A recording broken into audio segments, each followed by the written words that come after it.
দেশের দক্ষিণ উপকূলে আঘাত হেনে প্রবল ঘূর্ণিঝড় রিমাল দুর্বল হয়ে এখন গভীর স্থল নিম্নচাপে পরিণত হয়েছে।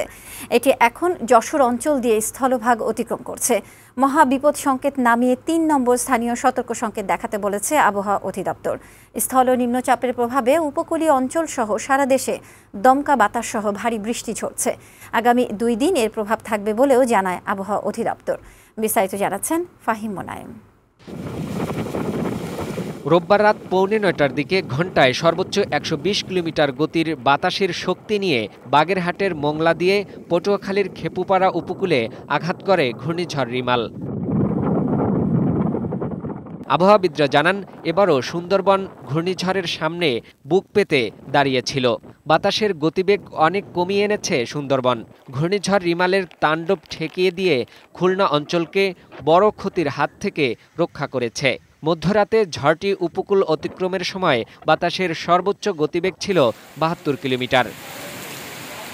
আবহাওয়া অধিদপ্তর বলছে, প্রবল ঘূর্ণিঝড় রিমাল দুর্বল হয়ে গভীর স্থল নিম্নচাপ হিসাবে সোমবার দুপুর নাগাদ যশোর ও তৎসংলগ্ন এলাকায় অতিক্রম করছিল।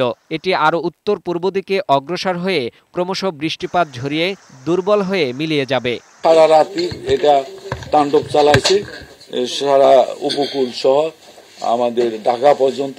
তো এটা এখন স্থলভাগে উপরে চলে আসছে। পুরো বডির সকাল ৬টার আগেই পুরো অংশ স্থলভাগে চলে আসছে। স্থল নিম্নচাপের প্রভাবে দমকা ও ঝড়ো বাতাস বয়ে যাচ্ছে উপকূলীয় এলাকাসহ সারা দেশেই। আরও ২ দিন কম বেশি বৃষ্টি ঝরতে পারে।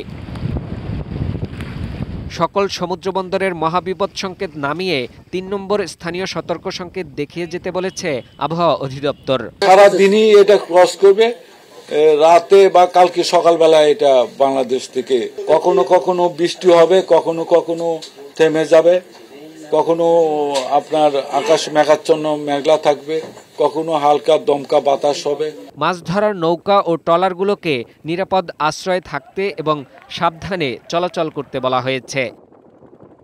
ফাহিম মোনায়েম, বৈশাখী সংবাদ, ঢাকা।